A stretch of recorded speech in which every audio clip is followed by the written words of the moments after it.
খবর 24 সাথে আপনাকে স্বাগত।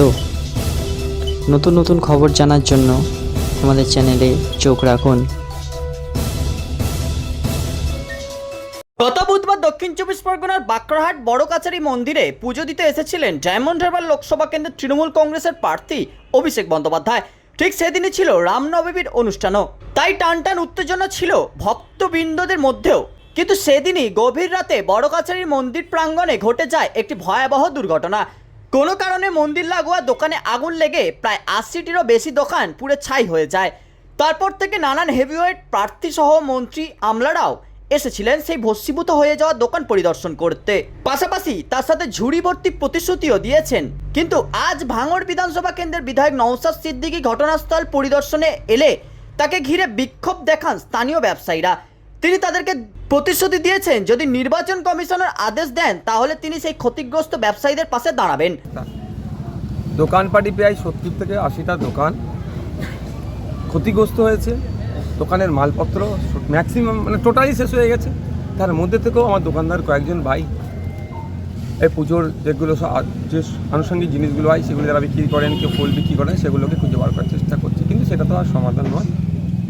সেটা সারেজমিনে এসে দেখলাম কিছু দোকানদার ভাই তাদের সমস্যার কথা বললো, কিছু দোকানদার ভাই তাদের ক্ষোভও উগড়েছে, যেমন যে এতক্ষণ হয়নি কেন আসেননি। ঠিক তাদের ক্ষোভটাকেও আমি সম্মান জানাচ্ছি, কারণ আমি একা মানুষ। আমার পক্ষে আমি তো সৃষ্টিকর্তার কাছে ওটা চাই না যে কারো ক্ষতি হোক, আমি যে বসবো ওখানে গিয়ে।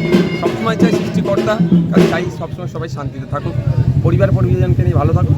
ক্ষোভও দেখিয়েছে, ওটা আমার ক্ষোভটাকে আমি নিজে নিয়ে নিই পার্সোনালি, কারণ তাদের ক্ষোভের বহিঃপ্রকাশ হয়েছে, সেটাতে ব্যাপার না, তাদের ক্ষতিগ্রস্ত হয়েছে। দেখুন এখন এমসিসি চলছে, আমরা চাইলেই, আমরা বিরোধী দল বলুন বা শাসক যেই বলুন না কেন, আমি রাজনীতি এখানে করতে আসেন, চাইলেই আমরা কিন্তু ক্ষতিপূরণ নিজেদের পক্ষ থেকে কিছুটা হলেও দিতে পারবো না। আমরা অ্যাডভোকেটদের সাথে কথা বললাম, আসার সময় কথা বলছিলাম যে আমরা নির্বাচন কমিশনকে প্রথমে চিঠি করব যে আমাদেরকে এই জায়গায় এই সমস্যা হচ্ছে, কিন্তু প্রায় তো এখন 2 মাস নির্বাচন চলবে, তাহলে কি 2 মাস এই মানুষজন কোথায় থাকবে, কি খাবে? এই 70-80টা পরিবারের ধ্বংস হয়ে যাবে তো। তাহলে সেখানে আমাদেরকে অর্ডার দেওয়া।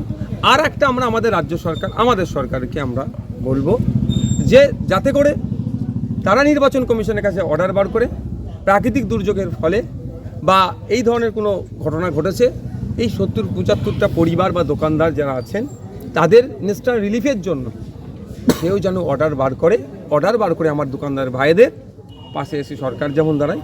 সাথে সাথে এটা আমি বলবো স্বেচ্ছাসেবী সংগঠন বিভিন্ন আছেন, তাদের কাছে অনুরোধ করব আগিয়ে আসুন। অবশ্যই এমসিসিকে ভায়োলেট করে নয়, এমসিসিকে মান্যতা দিয়ে কনসার্ট ডিপার্টমেন্টের কাছে অর্ডার নিয়ে আগিয়ে আসুন। এই ভাইদের দুরবস্থার কথা দেখুন। অনেক সময় আইলা আফানজোড়ে অনেক এনজিও গিয়ে তাদেরকে সহযোগিতা করেছেন। আমি তাদের উদ্দেশ্য বলবো আসুন এখানে এই ভাইদেরকে সহযোগিতা করুন।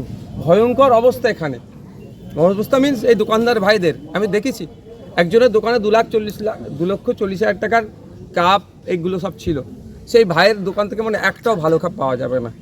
সুতরাং সেই ভাইয়ের পাশে এসে দাঁড়ানো দরকার। একজন ফুল বিক্রেতা, একজন পুতুল বিক্রি করে, তার একটাও দোকানে পুতুল নয়। ভয়ঙ্কর পরিস্থিতি। আমি অনুরোধ করবো এনজিওদের কাছেও, সরকার পক্ষকে তো অবশ্যই, যারা বিভিন্ন সময় বিভিন্ন চ্যারিটি করেন তারাও আগিয়ে আসুন, আমার এই ভাইদের পাশে দাঁড়ান। তবে হ্যাঁ, এমসিসিকে ভায়োলেট করে নয়, সেটাকে মান্যতা দিই। মূলত উত্তরবঙ্গে তো ভোট চলছে, তা কি মনে হয় যে ভোটের ফল কেমন হবে? দেখুন, আমি এখানে ভোটের রিয়াকশন দেবো না, মেন রুটে উঠবো। আপনি আমাকে 100টা ভোটের চাইবেন, দেবেন। আমি এখানে ধর্মস্থানে একটা এসেছি আর ক্ষতিগ্রস্ত এলাকায় এসেছি, এই রিলেটেড আপনি যে কোশ্চেন করুন এই রিলেটেড উত্তর দেবো। রাজনৈতিক কোশ্চেনের উত্তর চাইলে মেন রুটে উঠবো, যে কটা কোশ্চেন করবেন আমার পক্ষে বিপক্ষে যাই যাবে সবই আমি উত্তর দেবো, কিন্তু আমি এখানে কোনো রাজনৈতিক কোশ্চেনের উত্তর আমি দেবো না। শান্তনু মন্ডলের রিপোর্ট, খবর 24/7।